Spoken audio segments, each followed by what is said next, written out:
Welcome to Native America Calling. I'm Sean Spruce. Aaju Peter has excelled in a number of disciplines and along the way has built a greater understanding of Inuit people and culture. Her passions for activism, law, language, and the arts has earned her an Order of Canada award, among many other accolades. She is a lawyer and an influential fashion designer, working primarily with traditional sealskin. We'll hear about her connection to her home country, Greenland, and her reconnection to her culture in her adopted home in Canada. Aaju Peter is our native in the spotlight and joins us after the news.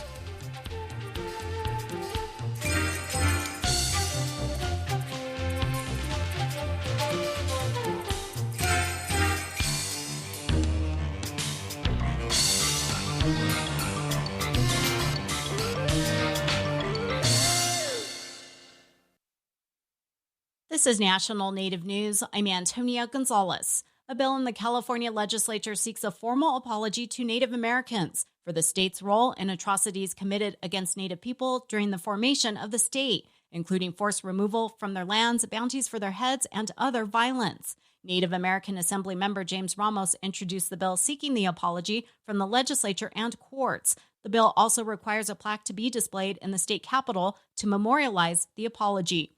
Ramos notes Governor Gavin Newsom issued a formal apology in 2019, but the legislature and courts have yet to apologize, which he says is a stain on California's history. He says California's first people deserve an apology for the harm they endured and the generational trauma that continues today. The bill is supported by tribes and Native organizations in the state. You can count on it like the steady beat of a Native drum. Once a week, Yupik dancers fill the lobby at the Alaska Native Medical Center in Anchorage to lift the spirits of patients. And as KMBA's Rhonda McBride tells us, the kids are the ones to watch.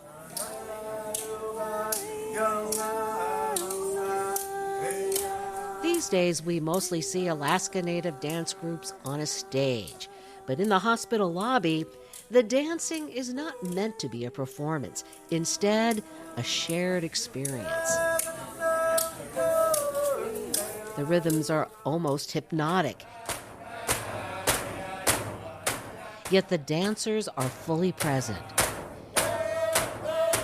Everyone is seated within a circle of sound and motion that spirals out from a small group of drummers. In Yupik, we say you rock, not dance. Kyle Watson is 12 years old, a sixth grader. He's here every Wednesday. His movements are sharp and precise, as if every fiber of his being snaps to the beat of the drum. It just makes me happy. Once Kyle is here, he says, any anger or sadness fades away. The Yuhak demands his full attention. I keep on learning more about Yupik words, and I keep on learning more about dance motions too. And then, it's as if he's channeling something from another time and place. The excitement that comes out of Kyle's throat comes from way down deep. A throwback to a technique his ancestors used to excite the dancers and encourage them to pick up their pace.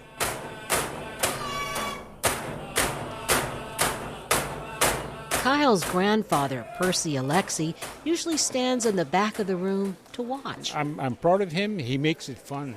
And I'm proud to say he taught himself. He taught himself.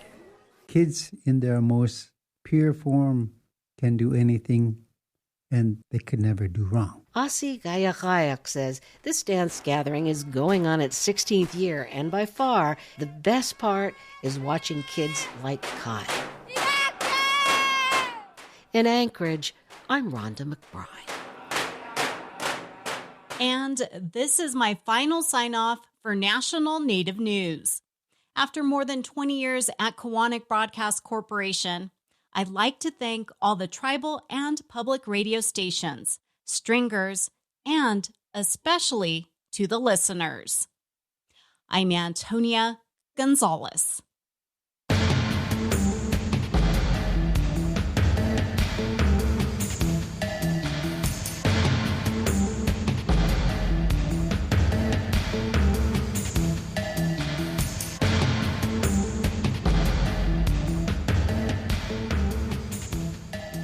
National Native News is produced by Koahnic Broadcast Corporation with funding by the Corporation for Public Broadcasting. Support by the Gathering of Nations Powwow. The last dance is this April 24th and 25th at Expo, New Mexico. Main Street will be Native Route 66 with classic cars, motorcycles, roving dance performances, and more. Tickets at gatheringofnations.com and at the gates. Support for law and justice-related programming provided by Hobbs, Strauss, Dean & Walker, LLP, a national law firm dedicated to promoting and defending tribal rights for over 40 years. More information available at hobbsstrauss.com.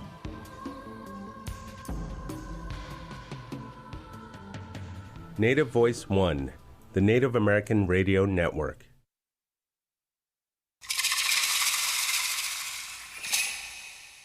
This is Native America Calling. I'm Sean Spruce. Aaju Peter was born into the majority Inuit culture of Greenland and then attended school in Denmark, but she didn't begin to explore the full breadth of that culture until later. She moved to Nunavut, Canada, and got in touch with an internal drive to learn and strengthen language, education, policy, and the arts toward improving Inuit representation on an international scale. That has led to a varied career as an activist, lawyer, clothing designer, and musician. Among her many accolades is the Order of Canada, awarded for her preservation and promotion of Inuit culture. Her work and passion is documented in a number of films about the Arctic. She's taken a break from making sealskin garments to talk with us today. Aaju Peter is our March Native in the Spotlight. And if you would like to join our conversation with her, you're welcome to give us a call. The number is 1-800-996-2848. We're also at 1-800-99-NATIVE. Joining us now by Zoom from Iqaluit in Nunavut, Canada, is Aaju Peter. Aaju, hello, and welcome to Native America Calling. It's great to have you. Hello, Sean. Thank you for having me. Absolutely. Now, you live in Canada, of course, but you're originally from Greenland. And we've all heard the rhetoric from President Trump about expanding American territory and influence in both countries. That talk has settled down a bit recently, but do you still think it's a possibility? Yes, I do think it's still a possibility because the Americans have the Thule Air Base where they have American soldiers. And with Trump, it's hard to tell when he will strike and when he will not strike. So as long as he's the president, I wouldn't be resting myself. Mm-hmm. The actions, President Trump's actions, do you think they expose a vulnerability that Greenland needs to address at some point? I believe so, that it would have been something that we would have to address both in Arctic Canada and also in Greenland because of the Russians and the Chinese wanting to sail through the Northeast Passage. There was a lot of talk about the Northwest Passage, but they already have their own passage through the Northeast Passage. And we've already seen ships and submarines in Canadian and in Greenland. Greenland, of course, is under Danish rule. The president's actions, have they changed Greenland's relationship with Denmark? From what I can see on television and hear from the radio, they have strengthened the relationship between those two countries, and they're wanting to collaborate more and more infrastructure, more soldiers, and more. Yeah, people are talking a lot more about Arctic security now since Trump. Okay. How does the president's rhetoric to annex Canada reflect on him? Do people see that as a sign of power? Does Canada take it seriously? I mean, given his actions in Venezuela, Iran, and possibly Cuba, it seems like a threat that can't be taken too lightly. I think our own Prime Minister in Canada has a good stance. He's been very clear that we don't want to become the 51st state, and also we absolutely did not like an ally trying to take over, trying to attack, and wanting to take over Greenland, for instance. That's not what allies do to their ally. Mm-hmm. Do you now consider Iqaluit your home as opposed to Greenland? Yes, when we were doing collecting information about traditional tattoos that had been discontinued for 100 years, because we were interviewing Inuit elders who remembered their mothers and their grandmothers having the tattoos. And then when we went to Greenland to do the same kind of interview, nobody had a recollection. Only the 500-year-old mummies that were at the museum had the tattoos, but they were looking more like the Maori in New Zealand because they're curved on the women's faces. So when it came to choosing my tattoos, I chose the Canadian Inuit tattoos, also because I have lived here longer than I ever lived in Greenland, and my parents have since passed away. Yeah, I feel very much a Canadian Inuk, although I'm also a very proud Greenlandic Inuk. Are you able to return to Greenland often? When we were screening our films, I've been there, and then when I was sailing with my brother visiting communities in Greenland where we grew up, yeah, those were amazing visits. And I just recently, last year, screened in 3 different communities our documentary. That was amazing. I really enjoyed that. Now, we were chatting a little bit before the show, and you're a person who has a real love of learning. You've mastered several disciplines. You speak numerous languages. Of course, you have a law degree. You're a talented artist. Do you have a way to translate that passion to inspire others to tap into their own potential? I believe it's what you want to pursue. It's what drove me was the sense of injustice when the Europeans were trying to ban the import of seal into Europe without realizing how much damage and hardship and economic hardship also and food-wise, because the hunters give the food free to their community. And when we have such a high unemployment rate and our cost of living is really high, I really couldn't sit back and just take it. It was just such a grave injustice that was happening. So I put all my attention into it. And it's what you believe in. It's the injustice. If you have encountered and you want to make something better, correct something, then go for it. It gives you a real sense of gratitude because Inuit here welcomed me with open arms. They taught me Inuit language. They taught me how to sew. So I am so happy and proud that I can give a little bit back to my community. Aaju, how confident are you about the future in light of some of the issues we're talking about today and just some of the overwhelming geopolitical tensions that we're living under right now? Do you have hope for the future? The reason why Inuit were able to survive in one of the harshest environments on Earth was because they always looked at the glass half full. There's always a possibility, and if you don't have hope, you have nothing. You have to have hope. You have to think that the person that you're talking to or the countries that you're speaking with will meet you with dignity and listen to what you have to say and the concerns that we have in our own countries, the concerns that we have in our own communities. That's how you speak with another mature adult or a mature human being, is to show respect. We cannot have wars happening. There's no excuse for wars to happen.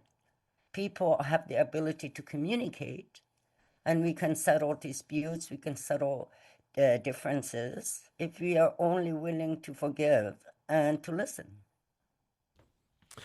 Yeah, that's really interesting. And I know you travel and you've made documentaries, you do presentations, and when you talk and you share some of these views, How are you received, and what types of feedback do you get from different audiences in Canada and other parts of the world where you travel? I try as much to use the teaching from the Inuit elders.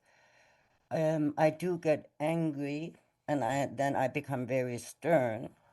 But for the most part, I try to be forgiving and understanding and patient.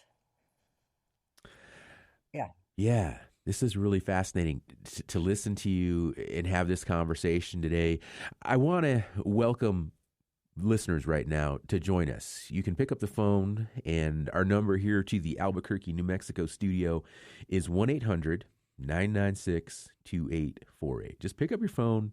Give us a call, 1-800-996-2848. We're also at 1-800-99-NATIVE, and we have our producers here. They're waiting for you to call to perhaps ask Aaju a question or share an insight or a comment. Again, Aaju is a fascinating person, really just enormously well-educated and has accomplished so much and worked in so many different realms. And we're just getting started with this conversation. We're going to take a break. We're going to come back and we're going to learn more about Aaju growing up in Greenland and attending school in Denmark and so many other things that she's involved in, music and fashion. And of course, she has a law degree as well. So join the conversation. Give us a call, 1-800-996-2848. And, of course, you can also go to our social media. We have Facebook available for you. We have Instagram. We also have Blue Sky and Threads. If anybody are on those platforms, we are there. So you can interact with us on Blue Sky and Threads. And, of course, our website, the good old World Wide Web, www.nativeamericacalling.com. But I sure would like to get some calls going right now. 1-800-996-2848. Again, that number, 1-800-996-2848. You could be the next caller on Native America Calling. Or let me ask you this. When was the last time you called into the show? It's been a while, maybe. A few weeks, a few months, or longer. Well, you can change that today by calling us. 1-800-996-2848. We will be right back to continue our conversation with Aaju Peter.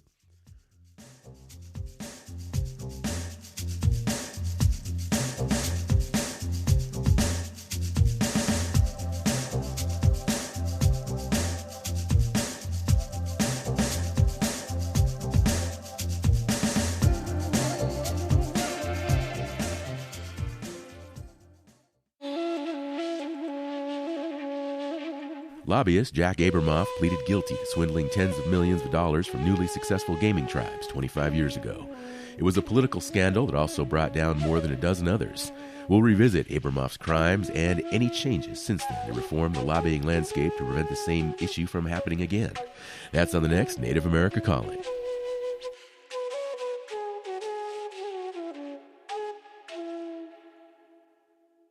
Attention tribal community leaders. The 2026 Tribal Self-Governance Conference takes place this April 7th to the 9th at the Gila River Wild Horse Pass Resort and Casino in Chandler, Arizona.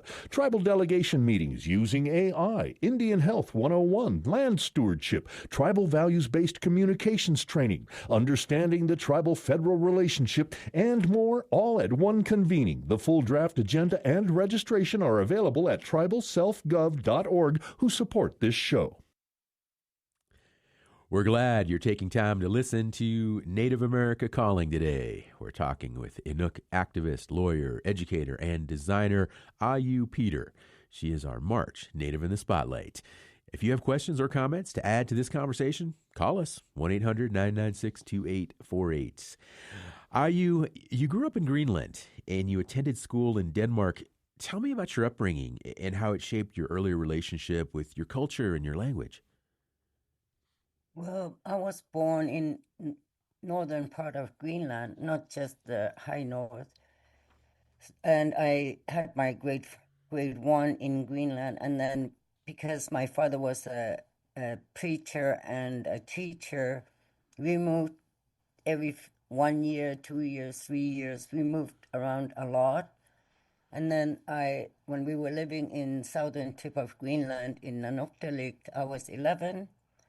We were sent off to school in Denmark, and that's where I lost my language and exposure to my own culture. I went back to Greenland when I was 18, but I had gone to visit my parents in different communities while I was still going to school in Denmark. But when you're a child, you're born into a society that is already colonized, and you don't even know what that is. You just grow up and you imagine that's what life is supposed to be. It's not until later when you're an adult or a young adult that you realize what was happening and why I lost my own language, why I lost my own connection to my own motherland. Mm-hmm. Those were difficult years, and sometimes I wonder, what if I had not been sent away? What would life have been? But then I very quickly moved back to yes, it was necessary for me to go through all those experiences because I wouldn't be, I think, advocating for our rights and our language as much as I am doing today. You tell me about your parents and what all led up to that decision for you to move to Denmark to go to school. There were policies that were made in 1950 and 1960, G60 policy, where you had to Danicize, modernize, and educate um, Greenlandic children and turn that society into more of a Danish society than the Greenlandic society that was already there. My parents were also then living in that society where these policies were being advocated, and it was said that we had to have a good education. My father was a teacher, so he was very much pushing for a good education because they believed that would give us a better chance in having jobs and have a better future. In my case, though, the only problem was, for me, as I see it now, that when I was being taught Danish, English, German, French, and Latin, they didn't teach me my own language. Um, that was not good. I blamed myself for not being able to speak my own language when I finally returned to Greenland, only to realize not long ago, well, it wasn't my fault. I just didn't get the opportunity to learn my own language.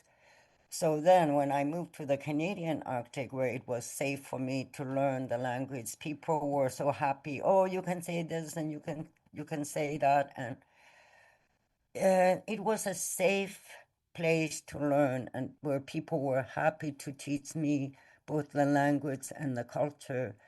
So I'm very grateful to my elders and to those who guided me in the Canadian Arctic. Now, you're also a talented designer, and you work primarily with sealskin, which is a traditional Inuit practice. Are you working on a sealskin garment right now? Anything that you're going to Yeah. get back to work to later today? If you haven't heard of the TV show on Netflix, North of North, Uh-huh. they're actually having a winter gala that I'm gonna attend. For that one, I'm making a light pink seal fur dress shaped in the traditional woman's pouch parka where she carries the baby. I'm working on that right now, but as I'm speaking with you, I'm just sewing on a seal fur tie. And you're right. I prefer to work with the fur, mostly seal fur, because that's what I'm mostly used to. Now, I read in another interview that, well, you said that working with sealskin isn't that hard if you've been doing it for more than 20 years, like you have. But if you're new to it, it's really a pretty steep learning curve. What is it about sealskin that makes it such a challenging material to work with? It is leather. It's like sewing leather with your bare hands. It's tough, and once you make a mistake, then, I mean, if I cut the fur the wrong way, then I have to use another fur to make up for my mistakes. And then there's different colors now that we use. There are different shades. The seal fur on the back is darker because when you look down into the ocean, it's dark. And then on the belly part, the fur is lighter, much lighter, because when you're looking from bottom of the ocean and up, it's lighter. So we use those color differences, color shades differences to make our beautiful, beautiful patterns for men and women.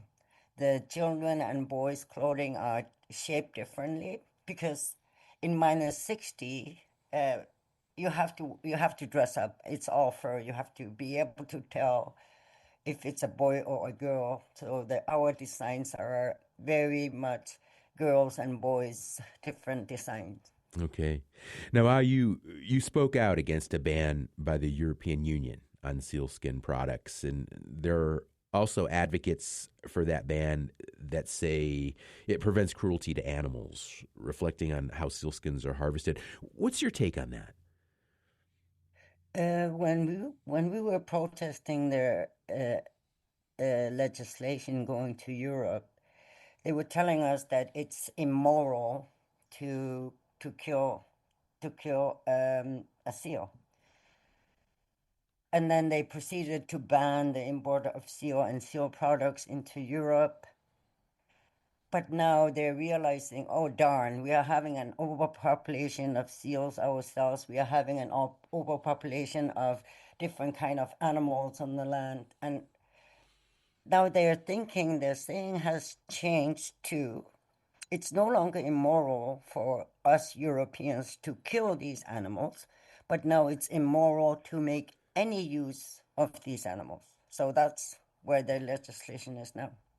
Now, Inuit people, at least a portion of Inuit people, are exempted from the ban. Tell me about that. And is that a positive for some communities?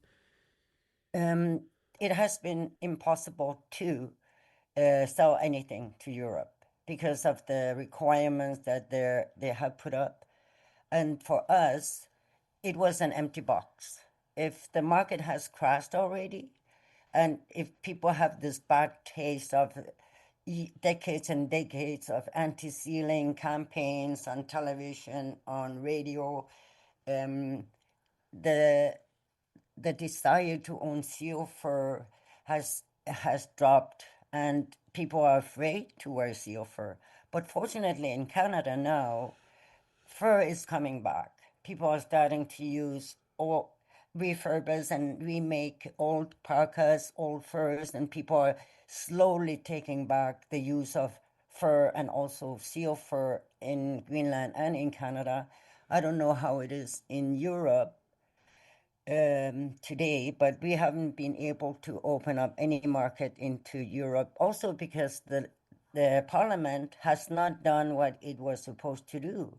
It was supposed to educate the Europeans that if they were going to buy seal fur garments or seal fur products, they could do that for their own use, not commercially. We are really, really hoping that Europe would have lived up to its promise that it was going to educate its own population, because it has affected us so harsh and so hard economically and culturally. Okay. Now, you've also advocated for a European Union Indigenous Committee. Is there any traction to make that happen? There's some talk, not me right now personally. I'm a little bit busy, but there has been talk since I brought that up, that we need to have representation at the European Parliament for Indigenous people, not just for Inuit people. There's very little advocacy or assistance for when I go to Europe to be in front of 600 members of the European Parliament, and I'm all by myself. But the animal rights groups have large organizations. They are lobbying the EU commissions and EU parliamentarians. Every day they have a huge amount of money and a lot of support. So it's really hard to it's really hard to get hurt when you don't have your own organization, when you don't have funding, when you don't have money to do that. Let's talk about the documentary film that you're featured in, Twice Colonized. And it focuses on you and your work to improve awareness of indigenous issues in Europe. Tell me about the title. What exactly does Twice Colonized mean? It was as I was born, we were already colonized by the Danes. And when I moved to Arctic Canada, they were already colonized by the Canadian, by Canada. So I thought, well, I was going to write my book, and I said to the woman who was filming me, I said, I think I'm going to call this book Twice Colonized. And she thought, oh, let's call this movie Twice Colonized as well. That's where it came from. It's a really catchy title. It definitely gets people thinking. Now, in the film, you get emotional at one point. You're speaking Danish, and you said it made you feel cold. Tell me about that moment and how you reflect on it now. Our own Inuit language, our own Greenlandic language, because I'm born into it. We have the color, we have the feeling, we have the warmth. Even when we are speaking the language, we are much more, we are much kinder and much more quiet than when we speak in the English language. Because I had to learn these words, the Danish and the English, from another culture where I didn't grow up, where I don't associate it to like the running of the river or the sunset or the birds. I think to me, the Inuit language and the Greenlandic language has a lot more color and a lot more emotion than when I'm speaking in the Danish language and when I'm speaking in English. It doesn't have the same reaction internally and mentally for me. Uh-huh. Yeah, I can imagine that. And among other revelations in the film is you dealing with an unimaginable tragedy. You lost your own son. Tell me about how sharing your tragedies publicly, how that helps you or heals you or maybe heals others. Yeah, that was yesterday, 7 years ago, that my son passed away, I believe. But it was yesterday, March 26th. It was you don't feel it until it happens to you, because there was so much suicide, there was so much death in our small communities. We know almost everybody. We know who the people are related to, so we all feel it when we lose a family member. And it wasn't until it's like giving birth. It's not till you have given birth you're gonna know how it feels like. It was a harsh thing for me to go through, but I demanded from the woman who was filming me that she couldn't just film all the good things. Nobody goes through only good things. We all go through hard times, tough times, happy times, miserable times. She had to film everything. It had to be authentic, and I'm no angel. So I'm glad I insisted that she film everything, all the hardships and all the fun stuff. Uh-huh. You say you're no angel. Tell me, what do you mean by that? You're no angel. I can be very nasty.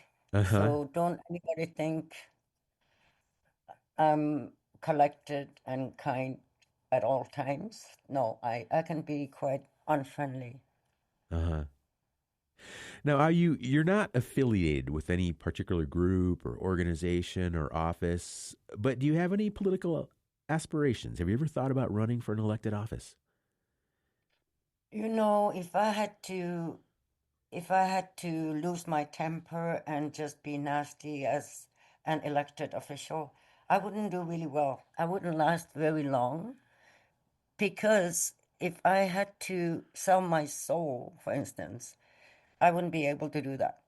Uh-huh. That's why I'm not affiliated with organizations that could tell me, no, you can't say that. No, Canada is in trade talks with Europe right now, therefore you shouldn't be talking about the legislation on seal ban, things like that. Things that are fundamentally unjust. I couldn't just turn my head the other way.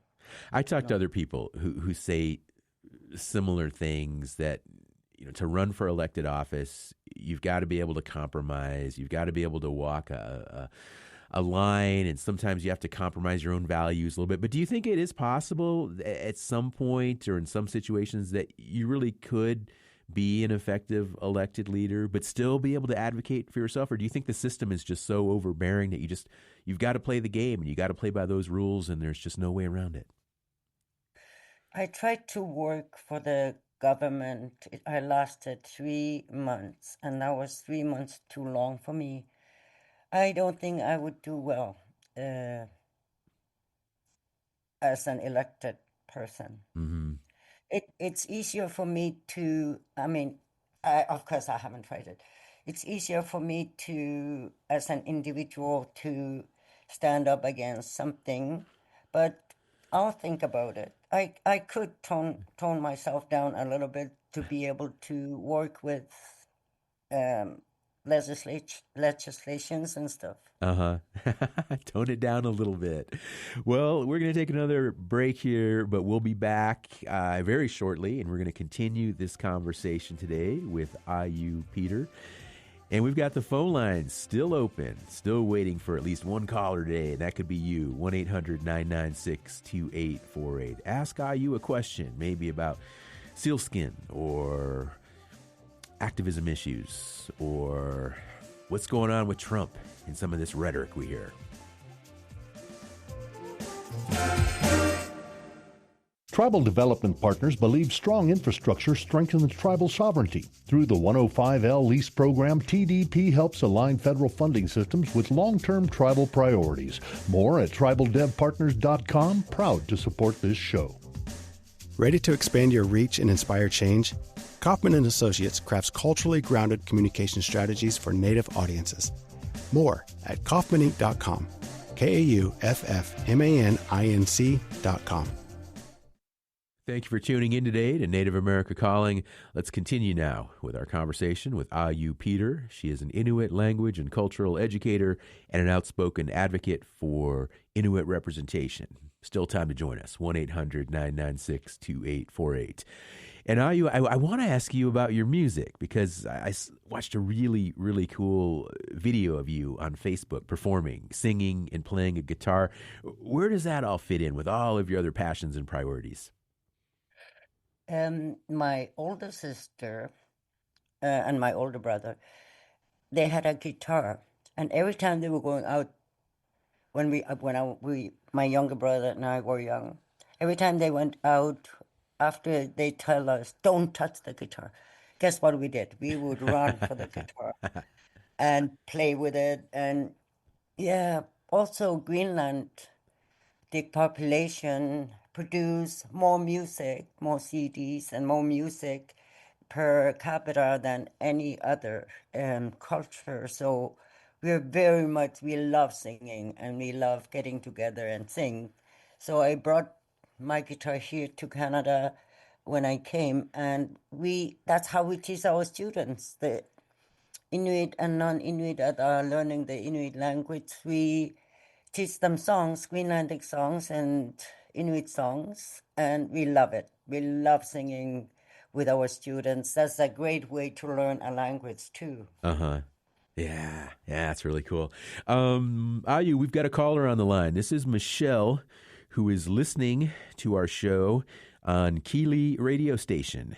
And Michelle is located in the Black Hills of South Dakota. Hi, Michelle. You're on the air. Good morning, Sean. Thank you for taking my call, and thank you so much for having this program. It's an honor to speak to you. Thank you so much for your work. And I did see, I'm sorry, I'm getting emotional. I did see your documentary on PBS, and just felt a strong connection because I had a very close friend when I lived in Chicago Her name was Mila, and she was an Inuit from Greenland. And she told me that her mother was Inuit and her father was Danish, and her mother worked for that Danish family. And I don't remember how she came to live in Chicago, but she was just such a wonderful person, and I can remember her so vividly, just speaking about it. And I remember going to her apartment, and it was after knowing her for a very long time, and she brought out some of her cultural items to share and show me that really meant a lot to her. And I remember a wooden basket, but it wasn't really a basket. It was kind of shaped like that, a wooden bowl that had ivory, like beads sewed to all around the sides of it. Anyway, thank you so much for your work. Thank you for sharing your personal story. And I can definitely relate to trying to forgive, but still being angry. Thank you so much. Thank you for calling in, Michelle. Thank you, Michelle. That wooden basket would have come from East Greenland. They're very famous for that art where they put ivory and figures and animals on these wooden pieces. That's good information to know. Geez. These documentaries are just so powerful, and there are just so many components, and you can learn so much. And just how you share these stories and how you share your own experiences are just so powerful, Aaju. And it really makes me wonder, I mean, have you always had a drive to be part of something bigger than yourself? Or was there a time when you realized that this was just a big part of who you are and what you were put on this earth to accomplish? I think very amazing. There's so many amazing leaders, amazing people over time, and we'll still have more amazing people in the future, where they don't ask for permission, but when they see something that needs to be done, they just narrow in on it. It's like being a horse with those blinders where you can only look forward. Mm-hmm. Of course, we look back, we look around, but I don't know where that drive came from. I think that drive came from having lost my own language and my own connection to my family, where I couldn't even speak with my mother. I think that that did a lot to shape me to what I am today and what I fight for. We've talked about, the expansionist ambitions of President of the United States right now, and some of the language issues as well. But are there other big issues right now that Inuit people face, and issues that maybe our listeners here in the U.S. just aren't dialed into, that you want to share with us, that you want to explain to us, make us understand? My dream would be if the United States would abolish their Marine Mammal Protection Act, where they would allow us to sell seal fur products to the States. That would open up a huge market, and it would also deal with the overpopulation of the amount of seals that are in the oceans that are consuming millions and tons of fish.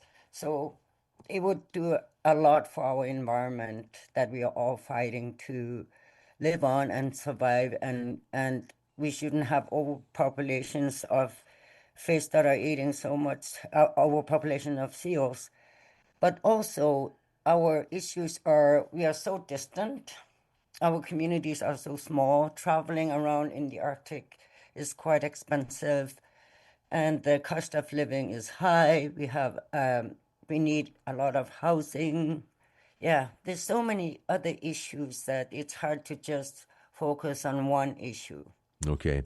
Let's go back to the phones. We have Michael, who's listening in Jemez Pueblo, the village of Walatoa, here in New Mexico, and he's a KUNM listener as well. Hello, Michael. How you doing today? Hey, brother, how you doing? Yeah, I wanted to ask about the Northern Lights and stuff like that. The native religious aspect of the Inuit people, whether they're prophet stories or just plain stories, involving now and maybe even the future, even if it has to do with animals or sacred people or religious people or prophets or prophecies, in that respect.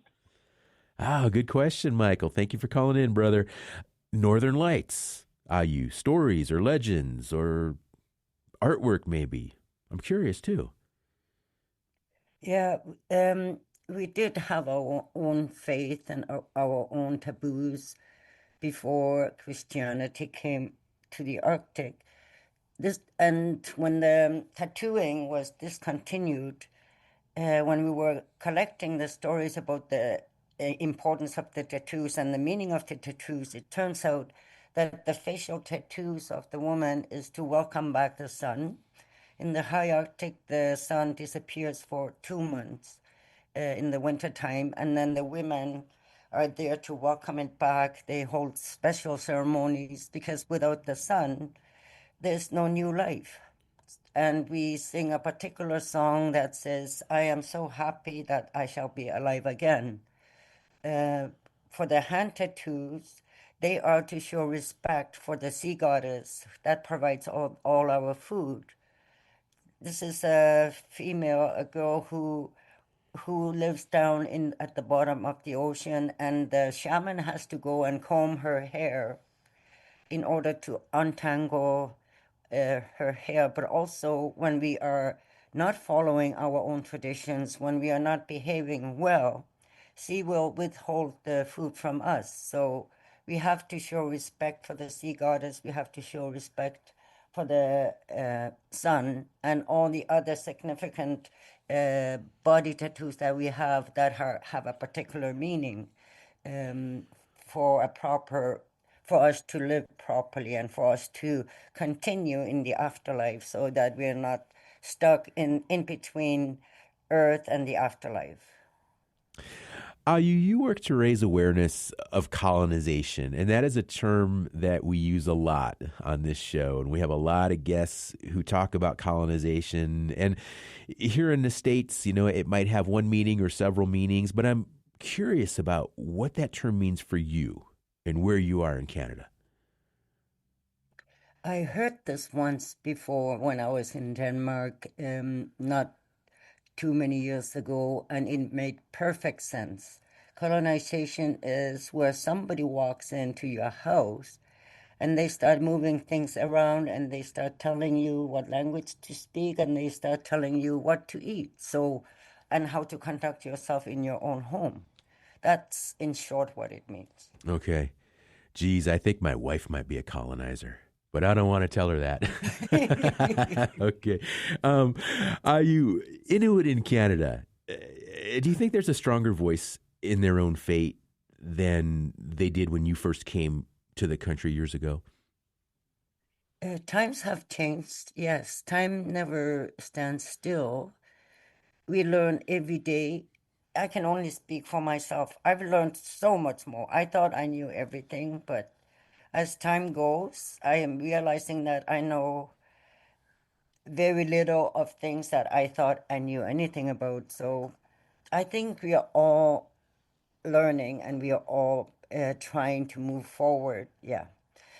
And the elders will say, well, the younger generation have both feet, one in the English world and one in the Inuit world. And because you have the two, you are much better equipped to fend for yourself or to raise awareness, or you understand both worlds. So I see it as a gift to have 4 different languages, because I've learned so much from all those different experiences myself. Mm-hmm. Now, do you see a new generation of Inuit activists coming up? Oh, yeah. I'm such a big fan of our youth, and they're incredible. And it is true. They're so proud of their culture and their language, and they're so tech savvy, unlike me. They grew up with the internet and their phones, and yeah, we have a great, bright future ahead of us with our young people. What do you think of all the social media, all the tools that are available to activists today, and the internet, of course, so many different platforms, so many different strategies that are at their disposal? Do you ever wish you had that stuff years ago when you were first getting started? No, thank you. I was just telling my students this morning, you know, when I came here, we didn't have cell phones, we didn't have internet, we didn't have any of all those things that you have. Mind you, one of them was constantly on his cell phone scrolling, right? I told them we didn't have that distraction. Life seemed to be moving much slower. We had time to digest what was happening. But today, everything is happening all the time. It doesn't give us a break. So if we could teach our younger generation when to go on their phones and when not to, take the time to digest information, take the time to enjoy nature. I think we need to all of us learn how to have a healthy balance. Mm-hmm. I really do appreciate your definition, your viewpoint, your perspective of what it means, the word colonization. But I also want to ask you, because another term we hear a lot and we use a lot is decolonization. What does that term mean to you?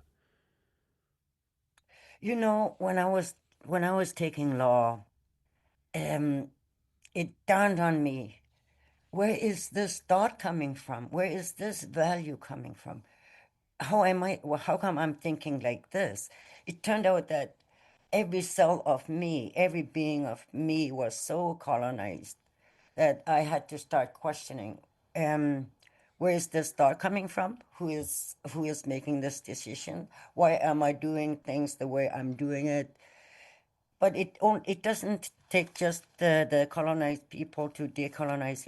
It's a work that we all have to do together to move forward. And to very much respect the indigenous languages, the indigenous cultures. It's I think, respecting and learning, why am I thinking like this? Why am I so angry? What did my ancestors do when dealing with this particular issue? And can we please have some respect for each other again? Yeah. Mm-hmm. You said earlier that without hope, we don't have anything. What gives you hope right now? That I'll be better when I'm 70 than when I'm 66. Yeah. Every decade, when I turn 20, when I turn 30, when I turn 40, I always felt, I don't feel this age. I don't feel this age. And I just hope I continue to feel that way moving forward with every decade, because it just seems like for you especially, and I hope me as well, we're still just getting started and we have so much more to accomplish. And with that, Aaju, unfortunately, we're out of time, so we're going to have to wrap up this conversation. But I just can't tell you how much I've enjoyed talking with you today and learning more about your life and the work that you do. So thank you again for coming on the show and inspiring our listeners, okay? Thank you, Sean, for having me. I've enjoyed it, and all the best. Thank you. Thank you very much. And with that, we are out of time, so we're going to wrap this show up now. But please join us next week when we begin with a look back at the legacy of the Jack Abramoff fraud scandal on Indian gaming and lobbying.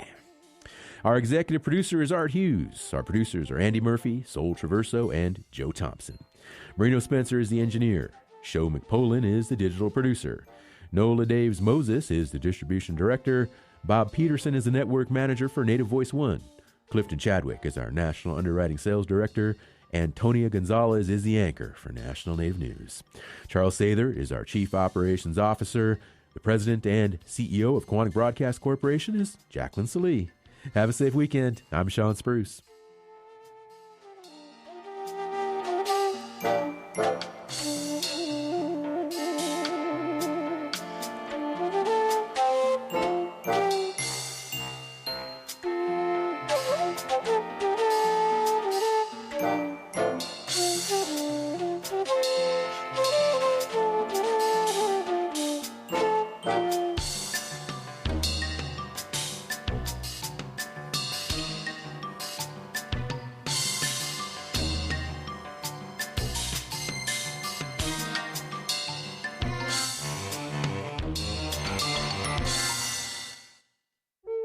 support from Davis Keelan Law Firm, a New Mexico firm standing with Native families suffering catastrophic loss. When tragedy strikes Indian country, Davis Keelan fights to restore stability, dignity, and justice, bringing a voice to Native families and communities for 20 years. More information, daviskeelan.com.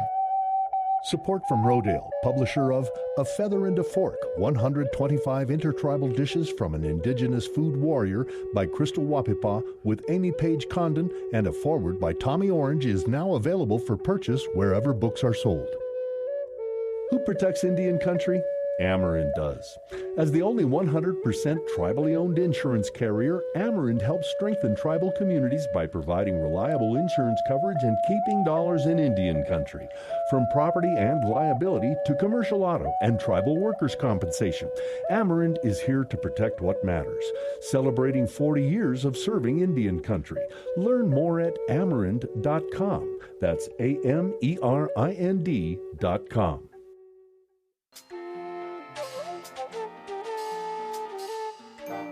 Native America Calling is produced in the Annenberg National Native Voice Studios in Albuquerque, New Mexico by Quantic Broadcast Corporation, a Native nonprofit media organization. Funding is provided by the Corporation for Public Broadcasting with support from the Public Radio Satellite Service. Music is by Brent Michael Davids. Native Voice One, the Native American Radio Network.